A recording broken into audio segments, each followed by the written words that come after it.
Civil services with Nilesh channel आपका स्वागत करता है। यूपीएससी प्रीलिम्स का रिजल्ट आया, बहुत ही अनएक्सपेक्टेड था। और जिन बच्चों के लाइक 100, 110, 115, इवन 120 नंबर भी आ रहे थे, उनका प्रीलिम्स नहीं हुआ। और ऐसे कई सारे बच्चे हैं जिनके 80 के आसपास आ रहे थे कोचिंग की फीस से, उनका हो गया। तो सवाल ये आता है कि ऐसा क्या हो गया, कहाँ पे फॉल्ट थी, क्या ये आपकी गलती थी या फिर कहीं ऐसा तो नहीं कि सिस्टम की गलती थी। तो कुछ छोटे से सवाल हैं जो मैं रेज करना चाहूँगा एंड डेफिनेटली कुछ बताना चाहूँगा कि क्या यूपीएससी के प्रीलिम्स में गलत हुआ, जिसमें कहीं ना कहीं आप फॉल्ट पे नहीं हैं। But at the same time UPSC ने जिस तरीके के सवाल बनाए वो क्वेश्चन मार्क करता है। You are scoring good marks in the coaching answer keys, that was fine, but still you failed. क्यों? क्योंकि you can easily figure out 8 controversial questions in UPSC prelims 2025 and वो 8 सवाल मैं भी आपको दिखाऊंगा, एक एक सवाल, and I will be showing the एक प्रॉपर जगह से भी दिखाऊंगा कि ये क्यों मैं ऐसा बोल रहा हूँ। मैं आपको दिखाऊंगा कि why the authentic sources themselves basically वो अलग अलग आंसर्स को सपोर्ट करते हैं। तो ऐसे सवाल देना जहाँ पे खुद official things are not clear about, ये कहीं ना कहीं बच्चे के साथ खिलवाड़ तो है। और ऐसे में coaching keys are bound to be different. क्यों नहीं हम ऐसे सवाल बना सकते जहाँ पे चीज़ें कंट्रोवर्शियल ना हो। आइए कुछ सवाल देखते हैं। ये एक सवाल था, Ashokan inscription suggest that Pradeshika, Rajuka and Yukta were important officer set. ये इग्नू का मटेरियल है। इग्नू के मटेरियल में सीधा सीधा लिखा हुआ है, senior officers called Pradeshika they are tasked with touring the empire every 5 year and perform and audit as well as keep a check on the provincial administration. तो जिस बच्चे ने इग्नू का मटेरियल पढ़ा होगा जो गवर्नमेंट सोर्स ही है, वो ये बोलेगा कि that is a provincial administrator. लेकिन अगर आप एनसीईआरटी उठाएंगे तो आपको प्रदेशिका में दिख जाएगा the Pradeshika who are the head of district. किस की को मैं सही मानूं? क्या मैं इसको बी मान लूं, क्या मैं इसको सी मान लूं? बट इसमें स्टूडेंट की कहां पे गलती है? स्टूडेंट गलत तो है नहीं, क्योंकि स्टूडेंट ने तो या तो एनसीईआरटी पढ़ी होगी या तो इग्नू पढ़ा होगा, दोनों ही को ही वो ऑथेंटिक सोर्स मानता है। क्या हम ऐसे सवाल नहीं बना सकते जो कि बिना कंट्रोवर्सी के हों? Like F equal to M A, simple सा इक्वेशन बता रहा हूं, इसमें कोई कंट्रोवर्सी नहीं है। कुछ ऐसे सवाल, बहुत सारे ऐसे टाइमलाइंस हैं जिसमें कोई कंट्रोवर्सी नहीं है। लाइक 1942 में क्विट इंडिया मूवमेंट हुआ था तो हुआ था, there is no controversy in that. क्या हम ऐसे सवाल नहीं बना सकते? जिस बच्चे को गलती करनी होगी वो इस पर भी कर देगा, जिसने तैयारी नहीं की होगी। कट ऑफ हाई चली जाएगी, कोई बात नहीं, बट एटलीस्ट जो आपका रिजल्ट हो किस्मत पे तो नहीं होगा। एक अगला सवाल, without the atmosphere temperature would be well below the freezing point everywhere on the. अगर आप सेंटर ऑफ साइंस एजुकेशन के हिसाब से देखें तो without the atmosphere temperature would be well below freezing everywhere on the earth surface. लेकिन अगर आप लाइबर टेक्स्ट के अकॉर्डिंग देखें, ये भी एक ऑथेंटिक सोर्स है, without an atmosphere earth would have huge temperature fluctuations between day and night like the moon. Day time temperature would be hundreds of degree Celsius above normal, यानी कि it will not be a freezing point, ये एक अच्छे खासे temperature पे होगा। And night temperature would be hundreds of degree below normal. तो आप सोच के देखिए, दोनों कंट्रोवर्शियल हैं, आपस में एक दूसरे को कंट्राडिक्ट कर रहे हैं, किसे सही माने हम? फिर आपने ये सवाल बना दिया, आंसर की आप पहले देते नहीं, आप आंसर की दोगे जब रिजल्ट पूरा आ जाएगा, ताकि बच्चा सवाल पूछ ही नहीं सकता है। आंसर की क्यों नहीं दे सकते हम पहले? मुझे तो कई बार लगता है कि PCS is becoming more transparent rather than UPSC. UPSC तो बिल्कुल ही ओपेक सिस्टम होता जा रहा है।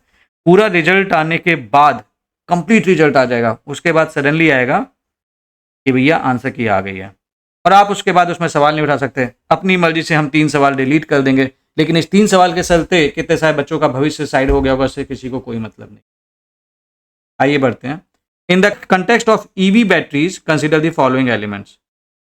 कोबाल्ट, लिथियम एंड निकल में कंफ्यूजन नहीं है, लेकिन graphite is a confusion creating option. क्यों? क्योंकि अगर आप एक्वा मेटल्स पे देखें तो due to its layered lattice structure, electrons can move freely between the layers, making it a highly valued material for lithium ion batteries, particularly the anode material. तो ये चीज तो बोलता है कि graphite is used as the anode material. लेकिन अगर आप एनसीईआरटी में जाएं, the cell consist of zinc container which acts as anode and cathode is graphite, तो ये बोलता है cathode. Now there are varied things, भाई कोचिंग वाले बोले भाई ये कैथोड की तरह यूज होता है, कई सारे लोग, और कई सारे लोगों ने ये भी देखा है, तो अब मैं किसको सही मानूं? ये सिचुएशनल है। और ऐसे केस में जब आप इस टाइप के आपके पास सवाल आते हैं, you won't be able to, आप क्या मार्क कर रहे हैं वो उनको मतलब है ही नहीं भाई, वो क्या मान रहे हैं वो ही उनके लिए मैटर करता है। उनको मतलब ही नहीं कि भैया आप क्या मार्क कर रहे हैं, आप क्या सोच रहे हैं, किस तरह से सोच रहे हैं। उन्होंने केवल ये ऑप्शन पढ़ा है तो बोलेंगे नहीं भैया ये होगा, और उसके बेसिस पे एक आंसर दे देंगे, और आप सवाल भी नहीं उठा सकते क्योंकि रिजल्ट के बाद आएगा। अब ऐसा थोड़ी कि रिजल्ट कैंसिल कर देंगे, क्यों नहीं हम आंसर की पहले दे सकते हैं।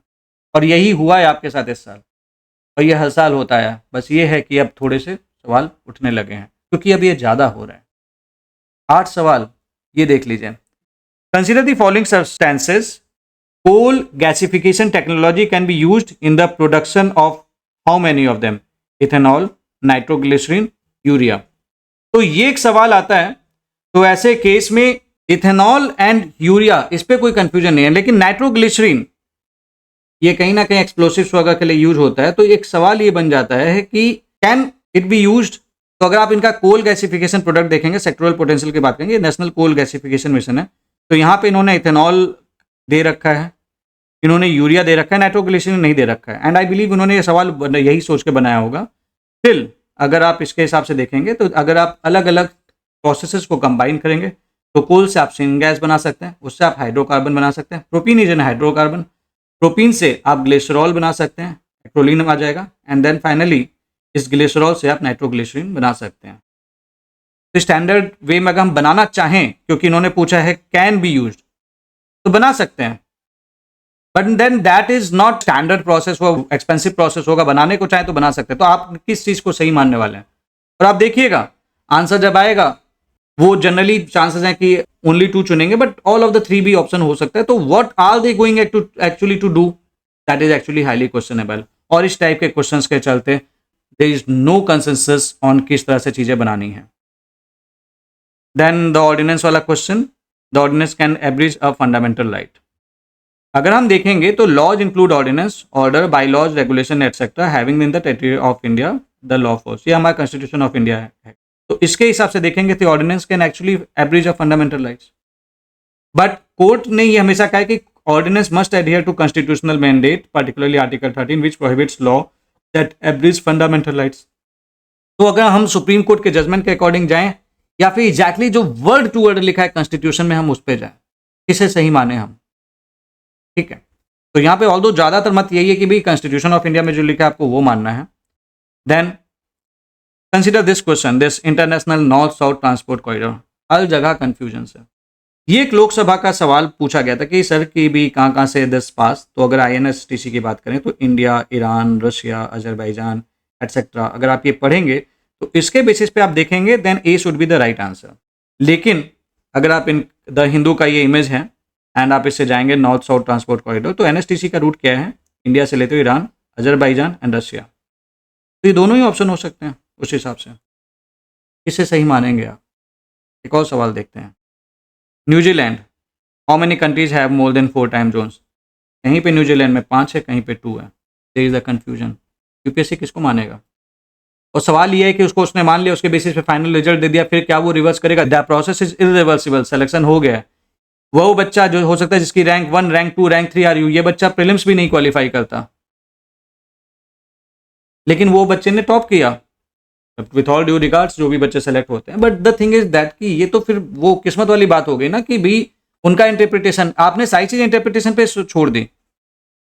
उन बच्चों का क्या जो कि एक्चुअली में चाहते हैं कि चीजें सिलेक्शन फेयर हो, सिलेक्शन फेयर कहाँ रह गया? 3 सवाल हटा दिए थे 2024 के जो उन्होंने प्रीलिम्स के लिए। अब वो 3 सवाल से कैसे आप वो चीजें कर लेंगे? लाइक वो जिन बच्चों का नुकसान हुआ उसके चलते उसकी भरपाई कौन करेगा? देन इवन दिस स्पेडेक्स वाला क्वेश्चन, इसमें स्पेडेक्स डाउट है, बिकॉज कुछ लोग कह रहे हैं कि that is like its primary goal is to advance docking technologies for future mission, लेकिन कुछ लोग कह रहे हैं कि it can encourage and support the microgravity research. There is again the controversy, क्योंकि स्पेडेक्स यूज हो भी सकता है, नहीं भी हो सकता है। अब उसका हम प्राइमरी गोल ले रहे हैं कि क्या ले रहे हैं, that is not clear from the question itself. तो ये 8 सवाल जो आपको मैंने दिखाए, ये 8 सवाल दिखाते कि भैया there is a lot of controversy. अब सवाल ये है कि इस 8 सवाल के बाद अब आप इन क्वेश्चंस को जब आप करेंगे तो जब आपका रॉन्ग होगा ना, तो it is not only the 2 marks वाला रॉन्ग, एक तो ये नंबर आपका कटेगा ही कटे, मतलब वो नंबर तो आपको मिलेगा ही नहीं मिलेगा, इसके अलावा -0.66 एक्स्ट्रा होगा, ये तो आपको पॉजिटिव मिलता वो नहीं मिलेगा, एंड -1.66 हो जाएगा 0.66।